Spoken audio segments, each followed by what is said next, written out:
제가 오랜만에 아주 오래전에 썼던 예화를 하나 들고 나왔는데, 오늘 일부 예배 시간에 우리 집사님이 기도하면서 목사님이 오직 진리의 말씀만 전하게 하시고 이렇게 기도하는 바람에 제가 얼마나 쭈삣쭈삣 몸을 댔는지 몰라요.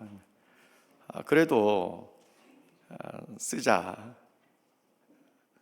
이 시간도 쓸랍니다.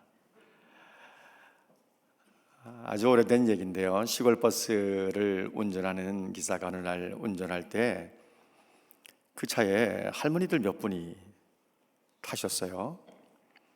한참 운전하고 가는데 뒤에서 할머니 한 분이 기사를 툭툭 치더니 아몬드를 한 움큼 주는 거예요. 그래서 기사가 너무 고마우니까 고맙다고, 고맙습니다 할머니 인사하고 이제 아몬드를 먹기 시작하는데, 한참 운전하고 가는데 이번에는 또 다른 할머니가 툭툭 치더니 아몬드를 한 움큼 또 건네주는 거예요. 또 다른 분이니까 고맙습니다 할머니 이렇게 인사를 하고 계속해서 운전을 하고 가는데, 한참 있다가 처음에 툭툭 치면서 아몬드를 한 움큼 주셨던 할머니가 다시 툭툭 치면서 아몬드를 한 움큼 더 건네시는 거예요. 그래서 아니 할머니, 아몬드를 왜 잡수지 않고 저에게 이렇게 많이 주세요? 그랬더니 할머니가 나는 이가 약해서 아몬드를 제대로 씹어 먹지를 못하겠다고. 그랬더니 기사가 아니 그런데 왜 아몬드를 사셨어요? 그래서 내가 초콜릿만 빨아먹고 아몬드는 자네 주는 거야. 여러분, 저는 오늘 하나님의 말씀을 있는 그대로 다 드릴 테니까 잘 받아 드시기를 바랍니다. 세상에 비밀이 있습니까? 세상에 비밀 없어요. 비밀이야 이거는 너만 꼭 알아야 돼 이러면서 누군가 이야기 해준 사람이 얼마 있다가 자기가 비밀을 지키지 못하고 다른 사람에게 이야기하기도 합니다. 그런 경험을 해보신 분도 계실 거예요. 틀림없이 비밀이라고 듣긴 들었는데 그 약속을 지키지 못하고 또 다른 사람에게 당신만 알고 있어야 돼, 절대 누구한테 이야기하면 안 돼 이러면서 누군가에게 비밀이라고 들었던 이야기를 또 건네주었던 경험을 가진 분들도 있을 것입니다.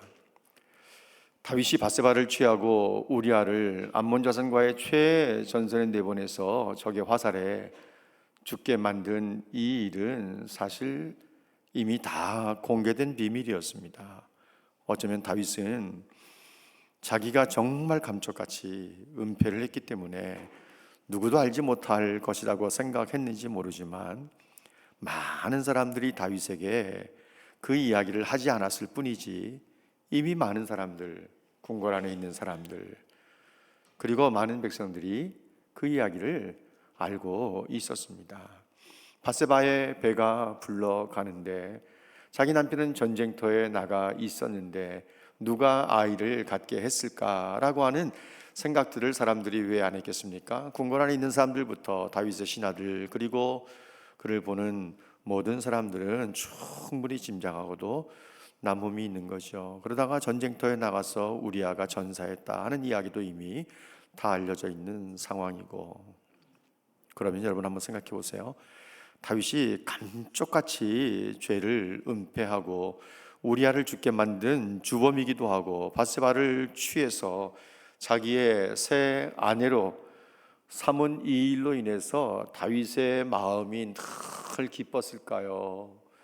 아니면 불안하고 초조하고 안정이 되질 않고 두려워 했을까요? 누구도 모르는 일이라고 생각하고 감쪽 같은 일이라고 생각하면 아마도 두려운 마음이 생기지 않을 수 있을 것입니다. 근데 우리가 사무엘서만 보면 다윗의 마음, 다윗의 감정을 읽어내기가 어려워요. 그런데 그가 기록한 시편의 내용들을 보면 그때의 다윗의 심정을 우리가 이해할 수가 있어요. 시편 32편에 있는 말씀이나 시편 51편에 있는 말씀을 보면 죄를 범한 다윗의 심정이 어떠했는지, 그 상태가 어떠했는지 우리가 충분히 짐작하고도 남음이 있습니다. 다윗이 죄를 범한 후에 한 달 한 달이 더해가면서 지금은 아이를 낳은 뒤인데 적어도 1년이 지나기까지 다윗의 마음이 얼마나 편안했을까요? 얼마나 룰루랄라였을까요? 새로운 이쁜 아내를 얻었으니, 그리고 그녀를 통해서 자식을 얻었으니 얼마나 기뻐했겠나, 이런 생각 우리가 할 수 있지만, 여러분 시편 32편 1절 말씀에 보면 다윗이 이렇게 말합니다. 허물의 사함을 받고 자신의 죄가 가려진 자는 복이 있다. 다윗이 이렇게 말하는 이유는 자기에게 허물이 있는데 이 용서를 받지 못한 거예요. 그러니까 다윗의 마음이 결코 편안할 수가 없는 거죠. 이 시편 32편 3절 말씀을 좀 보시도록 하겠습니다. 3절 말씀에 보면 내가 입을 열지 않을 때에, 내가 죄를 시인하지 않을 때, 회개하지 않을 때 종일 신음함으로 내 뼈가 쇠하였다. 다윗은 매일매일을 신음 속에 지내는 거예요. 다윗의 심정에 평안함이나 룰루랄라 기쁨이 있었던 건 아닙니다. 날마다 신음 속에 뼈가 쇠할 정도로, 어쩌면 다윗이 이 기간 동안에 신경이 쇠약해졌는지도 몰라요. 4절 말씀을 보세요. 뭐라고 하는지. 주의 손이 주야로 나를 누르시오니 내 진액이 다 빠져가지고 여름 가뭄에 마름같이 되었나이다. 다윗의 몸이 말랐을 거라고 짐작할 수 있어요. 하나님께서 누르시는 거예요. 그것도 밤낮으로. 주야로 다윗의 마음을 누르시니까, 눌림을 당하니까 이 다윗이 너무 힘든 거예요. 여름 가뭄에 마름같이 되었다고. 아마도 먹어도 먹은 것 같지 않았을 것이고, 그가 건강한 체력을 유지하기가 참 쉽지 않았을 것이라고 생각할 수 있습니다. 시편 51편은 더 그의 마음을 잘 나타내 주는데, 시편 51편의 표제가 뭔가 하면 다윗이 밧세바와 동침한 후 나단 선지자가 그에게 왔을 때, 그때 기록한 시가 시편 51편이에요. 나단 선지가 다윗을 떠난 뒤에 다윗이 이 시를 회개하면서 기록을 한 것이죠. 시편 51편 10절, 11절, 12절 말씀에 보면 다윗의 마음, 그의 감정을 잘 표현하고 있는데, 얼마나 괴롭고 힘들었든지 내 속에 정한 마음을 창조하시고 정직한 영을 새롭게 해달라고. 마음이 너무 불안한 거예요. 마음이 편치 않는 거예요. 마음이 안정되어 있지 않는 거예요. 정한 마음을 창조하시고 정직한 영을, 자기가 하나님 앞에 지금 입을 열지 못하고 있는 거예요. 죄악을 시인하지 못하고 있는 거예요. 그걸 생각하면서 나단 앞에서 죄를 인정하고 시인하긴 하는데, 그렇게 되기까지의 그의 심정이 이 10절 말씀에 잘 나타나 있습니다. 11절 말씀 보세요. 나를 주 앞에서 쫓아내지 마시며 주의 성령을 내게서 거두지 마소서. 다윗이 얼마나 불안해하는지. 여러분, 이 말씀 속에서 다윗이 이런 표현한 것은, 다윗은 사울의 모습을 똑똑히 기억하고 있어요. 그가 하나님께 불순종할 때 악신이 그에게 들어와서 소리를 지르고 야려를 하면서 미친 짓을 하면서 날뛰던 그 사울의 모습이 생생하게 기억에 남아 있어요. 하나님께 버림받은 사울의 모습, 자기가 하나님께 버림을 받게 될 것 같은 두려움이 있는 거예요. 이게 새로운 위기감이 다윗에게 찾아온 거죠. 다윗이 너무너무 두려운 거예요. 나를 버리지 마시라고, 주님의 영을 내게서 거두지 마시라고. 왜냐하면 사울에게 악신이 들어와서 사울이 미친 짓 하는 것을 너무나 생생하게 기억하고, 자기가 수금을 탈 때야 비로소 정신이 온전해지고 사울 왕이 정신 차린 모습을 여러 번 경험했기 때문에 다윗은 주의 영이 자기에서 떠난다고 하는 것은 세상의 그 어느 것보다도 무서운 거였어요. 자기를 버리지 마시라고 이렇게 말합니다. 그리고 12절 말씀을 보세요. 뭐라고 하는지. 주의 구원의 즐거움을 내게 회복시키시고 자원하는 심령을 주사 나를 붙들어 달라고.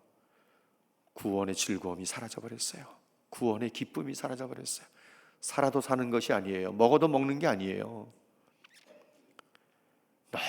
너무 힘든 시간을 보내는 거예요. 여러분, 이런 사람이 밤에 잠을 편안히 잘 수 있었을까요? 결코 이 다윗의 잠자리가 편하지 못했을 거예요. 소화는 잘 됐을까요? 소화불량. 그 당시에 위궤양이라는 병이 있었는지 모르겠습니다만은 아마 위와 관련된 병에 눌림을 당하기도 했을 겁니다. 너무 힘든 시간들을 보냈던 거예요. 그런데 하나님께서 예상하지 못했던 방법으로 그를 위해서 일하시기 시작합니다.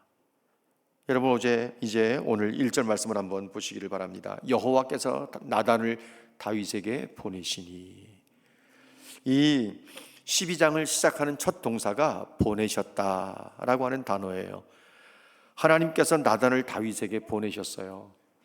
하나님께서 보내신 거예요. 나단이 스스로 찾아온 게 아니라 하나님이 보내신 거예요. 왜요? 죽이시려고? 책망하시려고? 아니요, 살리시려고, 다윗을 회복시키시려고. 너무 힘든 시간을 보내고 있으니까 저렇게 불안하고 불안정하고 두려워하고 버림을 받을까 봐 불안해하는 이 다윗의 모습을 생각할 때, 하나님이 이새의 아들 다윗을 만나니 내 마음에 맞는 사람이라 내 뜻을 다 이루리라고 하셨던 사람이 바로 다윗인데, 그 사람이 저렇게 힘든 가운데 있고 저렇게 고통 가운데 있고 눌려있는 가운데 있으니 여러분, 하나님의 마음이 편했겠습니까? 자식이 고통을 당할 때, 자식이 어떤 일들이 안 될 때 가장 힘들어하고 고통스러워하는 사람들이 누굴까요? 부모님이에요. 부모님이에요. 하나님께서 다윗의 모습을 보시면서 너무 안쓰러운 거죠. 물론 책망할 일도 많아요. 무섭게 책망도 하세요. 그렇지만 하나님의 본심은 다윗이 고통당하는 게 아니에요. 다윗을 살리시고 다윗을 회복시키시는 것이 하나님의 본 마음인 거죠. 하나님께서 나단을 다윗에게 보내셨습니다. 이 보내셨다는 단어가 이 사건을 이끌어가는 굉장히 중요한 단어예요. 왜냐하면 11장에서는요, 보냈다고 하는 단어가 12번 사용돼요. 바세바를, 그 여자를 데려오라고 전령을 보내고 또 보내고, 우리아를 보내고, 안 가니까 또 보내고, 이런 단어, 그러면서 보냈다는 단어가 12번이나 사용이 돼요. 근데 지금 하나님께서 다윗을 위해서 나단을 보내시는 거예요. 다윗을 찾아온 나단은요, 하나님의 뜻을 전해주기 전에 하나님의 명령을 받고 얼마나 많은 고민과 얼마나 많은 묵상을 했겠습니까? 다윗이 한 번에 자기의 죄를 인정하고 시인할 수 있는 내용을 주어야 될 텐데 어떤 이야기를 해야 될까? 나단이 얼마나 많은 고민을 했겠습니까? 많은 묵상을 통해서 지혜로운 말을 끄집어내기 시작합니다. 마치 이 말은 은쟁반에 금사과를 올려놓은 것 같은 아주 때에 맞는 적절한 말이었어요. 사실과 진실에 근거해서 아주 좋은 타이밍을 정하고 다윗에게 은쟁반에 금사과 같은 때에 맞는 말을 지금 하기 시작합니다. 어느 성읍에 두 사람이 살고 있었습니다. 한 사람은 굉장히 부자였고 한 사람은 가난한 사람이었습니다. 부자에게는 많은 양과 소가 있었고 가난한 사람에게는 양 한 마리, 암양새끼 한 마리를 사서 가족과 같이 먹고 마시고 함께 잠을 자면서 친딸처럼 키웠습니다. 그런데 부자의 집에 한 나그네가 찾아왔습니다. 부자는 이 나그네를 대접해야 되겠는데 자기 집에 많은 양을 놔두고 가난한 사람의 집에서 양을 빼앗아다가 행인에게 대접을 했습니다. 행인을 위해서 잡았다. 성경은 그렇게 말합니다. 행인에게 대접을 했습니다. 여러분, 여기에서의 가난한 사람, 여기에 등장하는 가난한 사람은요, 상대적으로 다른 사람보다 가진 것이 적은 사람, 이런 정도가 아니라 가진 재산이라고는, 전 재산이라고는 암양새끼 하나밖에 없는 절대적인 빈곤, 절대적인 가난에 처해 있는 사람이에요. 그러니까 사무엘하서 저자가 왜 이런 단어들을 선택했는가 하면 다윗의 죄가 얼마나 무서운 죄인가를 리얼하게 드러내기 위함이었던 것입니다. 여기 4절 말씀에 빼앗아다가, 가난한 사람의 양 새끼를 빼앗아다가 자기에게 온 사람을 위해서 잡았나이다.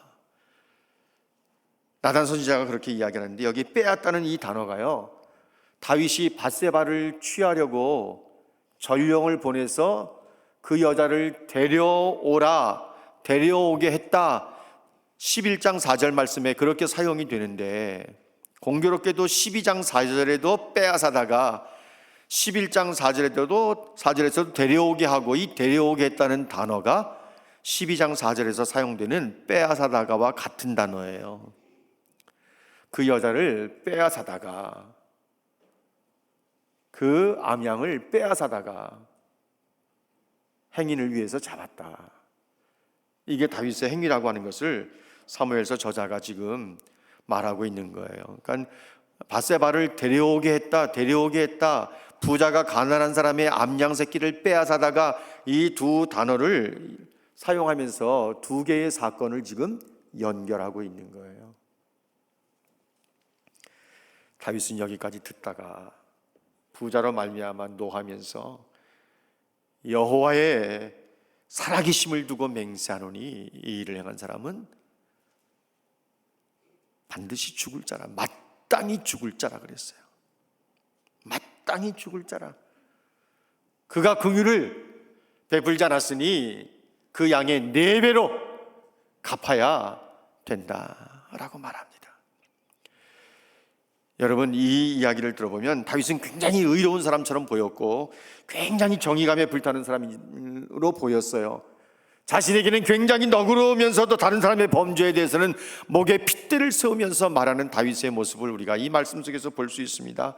여호와의 살아계심을 두고 맹세하노니 이 일을 행한 그 사람은 마땅히 죽을 사람이다. 마땅히 죽을 자라, 이렇게 말합니다. 4배로 갚아주어야 한다는 이 말은요, 다윗 자신을 두고 한 말과 다를 바가 없어요.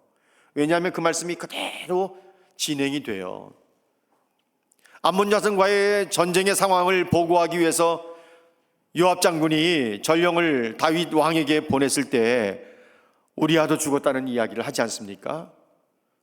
그때 왕이 진노할 것 같으면, 이 전령이 보고할 때 왕이 진노할 것 같으면 우리아도 죽었다는 이야기를 해라. 그래서 우리아도 죽었나이다 라고 이야기를 하죠. 그때 우리가 지난주에 함께 말씀을 나눴던 것처럼 다윗이 얼마나 너그러운 양, 칼은 이 사람이나 저 사람이나 삼킨단다, 너무 신경 쓰지 말고 요압에게 힘써서 성을 정복하도록 해라, 이렇게 전하라 그랬어요. 칼은 이 사람이나 저 사람이나 삼킨다. 여러분, 이 죽은처럼 이야기하지 않습니까? 다윗이 왕으로서 너그러운 마음을 가진 왕으로서의 자기 심정을 표현하듯이 칼은 이 사람이나 저 사람이나 삼킨다. 전쟁하다 보면 장수가 죽을 수도 있지, 너무 신경 쓰지 말아라, 이런 이야기거든요. 그런데 우리가 함께 말씀 나눴던 것처럼 이 칼은 다윗의 집안을 향하는 칼이 돼버리고 맙니다. 다윗이 분개해서 그 부자놈을 마땅히 죽을 자라고 하면서 요절내겠다고 하는 그런 마음을 입으로, 액션으로 표현할 때 나단이 뭐라고 말합니까? 당신이 그 사람이라고. 그래서 5절 말씀과 7절 말씀을 연결해서 마땅히 죽을 자 당신이 그 사람, 이런 제목을 오늘 잡게 된 것입니다. 마땅히 죽을 자 당신이 바로 그 사람이다. 이 말을 들으면서 다윗의 마음이 어떠했을까요? 아마 쇠뭉치로 맞은 것 같은 그런 충격을 받았을 것이라고 우리가 생각할 수 있습니다. 나단의 행동에는 조금 더 거침도 없었고요, 그의 말에는 조금 더 주저함이 없었던 것입니다. 하나님께서 다윗에게 모든 걸, 필요한 것을 다 주셨다는 말씀을 하나님께서 말씀하시기를, 하나님께서 이루시기를, 이제부터는 하나님의 말씀을 다윗에게 전해주는 거예요. 그것이 이제 7절 말씀부터 등장하고 있습니다. 하나님 여호와께서 이와 같이 이루시기를, 그러면서 다윗이 필요한 모든 것을 하나님께서 다 주셨다고, 왕으로 세우기 위해서 기름을 붓고 사울의 손에서 구원을 해주고, 10절 말씀에, 이 8절 말씀에 보면 내게 주고 또 내게 내 품에 두고 이스라엘과 유다 족속을 내게 맡겼다. 만일 그것이 부족했으면 이것저것을 너에게 더 주었을 것이라고 하면서 나단 선지자는 하나님께서 주신 말씀을 그대로 다윗에게 전해줍니다. 다윗이 필요한 모든 것을 하나님이 다 주셨다는 거예요. 그러면서 동사를 5개를 사용하면서 하나님이 다윗에 필요한 모든 것을 주셨다는 사실을 강조하고 있는 것입니다. 만일 이것이 부족할 것 같았으면 하나님은 당신에게 이것저것을 더 주었을 겁니다. 이렇게 말합니다. 여러분, 다윗이 뭔가 부족해서 죄를 범한 것입니까? 아니요, 탐욕입니다. 오늘날의 많은 사람들이 뭔가 부족해서 죄를 범합니까? 아니요, 탐욕이에요, 욕심이에요. 더 많은 것들을 가지고 싶어서, 남들이 가지지 못한 걸 가지고 싶어서 죄를 범하게 되는 거죠. 하나님께서 당신에게 당신이 필요한 모든 것을 다 주셨고, 만일 뭐가 부족하면 이것저것을 더 주셨을 텐데 9절 말씀에 뭐라고 시작합니까? 그런데 어찌하여 하나님의 말씀을 업신여기고 하나님 보시기에 악을 행하는 겁니까? 여러분, 인간들이 죄를 범할 때, 예수를 믿는 하나님의 백성들도 죄를 범할 때는 하나님의 말씀을 무시하는 거예요. 하나님의 말씀을 업신여기는 거죠. 하나님 보시기에 악을 행하게 돼 있어요. 하나님의 말씀을 가볍게 생각하거나 하나님의 말씀을 업신여기면 하나님 앞에 악을 행하게 되어 있는 것입니다. 이 말씀이 나단 선지를 통해서 다윗에게 전해졌을 때 다윗은 굉장한 충격을 받았을 것입니다. 하나님께서 놀라운 은혜를 주시고 필요한 모든 것을 다 주셨는데 왜 어찌하여 이런 일을 행했습니까? 이런 이야기잖아요. 하나님의 말씀을 업신여기고 하는 이 표현이 나단의 입에서 떨어질 때 아마 다윗은 휘청거리면서 벽에 기댔을지 아니면 땅바닥에 주저앉았을지도 모릅니다. 발에 힘이 다 떨어졌을 거예요. 발목에 힘이 다 풀려서 주저앉았을지도 몰라요. 아니면 쓰러지면서 벽에 가까스로 기댔을지도 몰라요. 왜? 하나님의 말씀을 업신여긴다는 것은 하나님을 업신여기는 것이고, 그것은 하나님의 말씀을 버리는 거예요. 그 결과가 어떠한지 사울을 통해서 너무나도 생생하게 봤던 다윗이기 때문에 이 이야기가 다윗에게는 굉장한 충격이었습니다. 서 있을 힘을 다 잃어버렸을 거예요. 쓰러지면서 벽에 기대거나 다 바닥에 주저앉았을 겁니다. 그러면서 칼이 당신과 당신 집에 영원토록 떠나지 않을 겁니다. 여러분, 칼은 이 사람이나 저 사람이나 삼키느니라 괜찮아, 그럴 수도 있지. 다윗이 말했던 거 기억하시죠?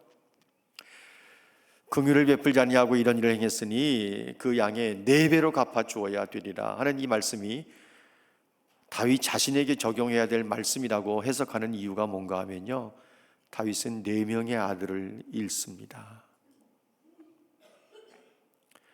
바세바의 몸을 통해서 낳은 첫 번째 아들, 그가 병들어 죽어요. 그리고 우리가 지난주에도 함께 말씀을 나눴던 자기 누이 동생을 겁탈하고 폭행하면서 자기의 또 다른 동생 압살롬에게 죽임을 당한 암논, 요압에게 죽임을 당한 압살롬, 넷째 아들, 이제는 내가 왕이 될 차례라고 나서면서 왕이 되려고 했던 아도니아가 솔로몬이 보낸 장군에 의해서 결국 칼에 목숨을 잃게 됩니다. 4배로 갚아야 하리라. 다윗이 4명의 아들을 죽어요. 4명의 아들이 죽어요. 여러분, 이 말씀들을 쭉 생각해 보면 다윗의 입에서 나왔던 그 말, 칼은 이 사람이나 저 사람이나 삼킨다, 하나님께서 나단을 통해서 직접 전해주신 그 말씀, 너와 네 집에 칼이 영원토록 떠나지 아니하리라 하시는 이 말씀, 그 말씀 그대로 다윗의 아들 4명이 목숨을 잃게 된 것, 양의 4배로 갚아줘야 하리라는 말씀이 그대로 성취되는 것을 보면 정말 하나님의 말씀이 섬뜩할 때가 있어요. 말씀대로 이루어지는 거예요. 말씀대로. 여러분, 성경을 열왕기하까지 이렇게 쭉 읽어가다 보면 다윗의 아들 4명만 죽은 게 아니에요. 다윗의 직계 자손 4명만 죽었지만 그의 후손들, 아하시아가 왕이 되었을 때 예후가, 북이스라엘 왕 예후가 남유다 왕 아하시아를 죽입니다.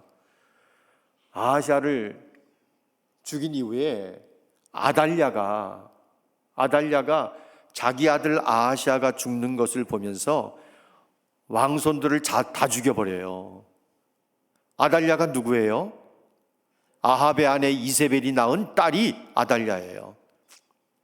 여호사밧이 사돈 관계를 잘못 맺으면서 아달랴가 유다의 왕의 아내가 된 거죠.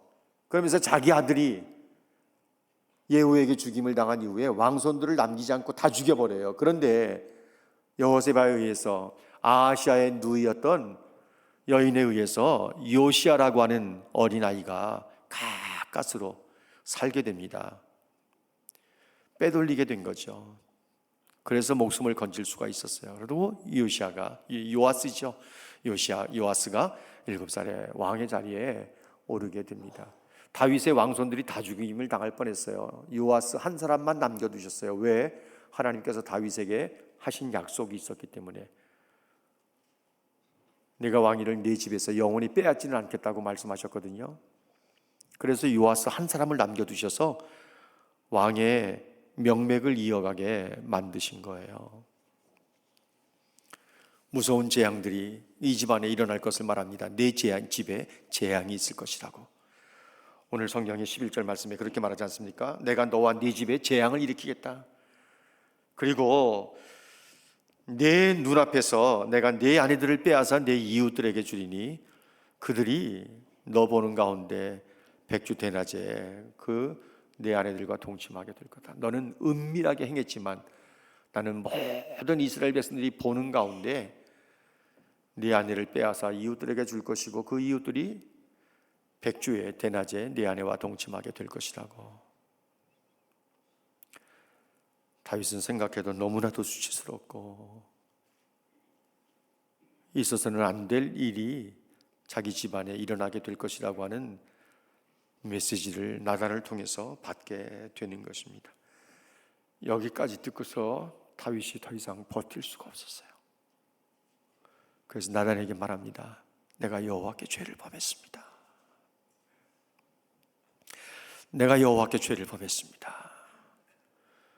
그런데 놀랍게도 나단이 뭐라고 말합니까? 여호와께서도 당신의 죄를 사하셨나니 당신은 죽지 않을 겁니다. 하나님께서 나단에게 이런 메시지를 이미 주셨겠죠. 다윗이 시인하면 너는 네가 죽지 않는다고 말해라. 다윗은 하나님께서 자기를 용서하셨다는 사실을 믿음으로 받아들일 수 있었고 마음의 편안함을 가질 수 있었던 것입니다. 하지만 여러분 보세요.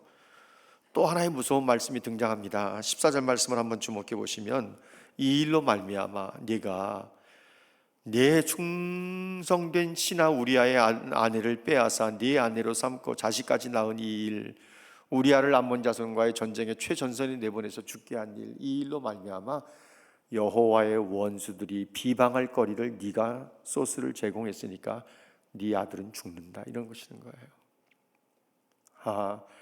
하나님이 얼마나 공의로우신 분인지. 다윗의 허물은 용서하는데 그가 죄를 시인했기 때문에. 하지만 여호와의 원수가 비방할 거리를 네가 제공했으니 밧세바의 몸에서 나을 네 아들은 죽는다. 그래서 그 아들을 하나님께서 치시니까 시름시름 앓게 되는 거예요. 그 일이 어떻게 진행되는지 우리는 다음 주에 함께 말씀을 나눌 것입니다. 여러분, 다윗이 죄를 시인할 때 회복의 은혜가 시작되었습니다. 다윗이 죄를 시인할 때 하나님께서 회복시키기 시작하셨어요. 이건 굉장히 중요한 메시지예요. 우리들이 죄를 범하고 안고 있으면서 끙끙끙 신음하면서 신경쇠약에 걸리고 먹어도 먹은 것 같지 않고 잠을 자도 잔 것 같지 않은 그런 고통과 눌림을 당해야 될 이유가 없는 거죠. 주저하지 않고 하나님 앞에 내가 죄를 범했습니다, 시인할 수 있어야 돼요. 시인하면 하나님께서 회복시키시기 시작해요. 여러분, 오늘의 사건은 우리들에게 아주 큰 교훈을 줍니다. 나단이 아니었다면 누가 다윗에게 찾아가서 정말 때에 맞춰서 진실과 사실에 근거해서 지혜로운 말을 용기를 가지고 할 수 있었을까요? 말을 한다고 해서 그게 다가 되는 것은 결코 아닌 것입니다. 지혜로운 말들을 할 수 있어야 되고 때에 맞는 적절한 말들을 할 수 있어야 되고 말을 하면서 굉장히 조심해야 될 부분도 참 많이 있습니다. 사랑하는 여러분, 하나님은 우리를 죽이기를 원하시는 분이 아니세요. 우리를 살리시기를 원하시는 분인 줄로 믿습니다. 그렇지 않으면 왜 하나님께서 독생자 예수님을 십자가에 못 박도록 내어 주셨겠습니까? 하나님이 독생자 예수님을 내주신 이유가 있지 않습니까? 그리스도께서 고난을 받은 것은 우리들로 하여금 다시는 우리 자신의 육체의 정욕을 따라 살지 않고 하나님의 뜻을 따라 우리의 남은 때를 살도록 하기 위함이에요. 하나님의 뜻을 따라. 그래서 우리는 이 세대를 본받지 말고 마음을 새롭게 함으로 하나님의 선하시고 기뻐하시고 온전하신 뜻이 무엇인지를 분별할 수 있어야 되고요. 우리가 사는 이 시대가 너무 악하니까 세월을 아끼면서 하나님의 뜻을 이해할 수 있어야 돼요. 술 취하지 말고 성령으로 충만한 삶을 사는 것이 우리를 향한 이 시대에 하나님의 자녀들인 우리를 향한 하나님의 뜻인 것을 우리가 분명히 알아야 되고, 데살로니가전서 5장 16절로 18절에 있는 말씀처럼 항상 기뻐하고 쉬지 않고 기도하고 범사에 감사하는 것이 그리스도 예수 안에서 우리를 향하신 하나님의 뜻인 것인 줄을 우리가 분명히 알고, 우리가 지금 살고 있는 상황, 형편, 그 어떤 상황이든 간에 그 안에서 자족하면서 감사하는 삶을 살아내는 사람들이 되어야 되지 않겠습니까? 저는 우리 모두가 그런 삶을 살아내는 하나님의 백성들이 되시기를 주님의 이름으로 축복합니다.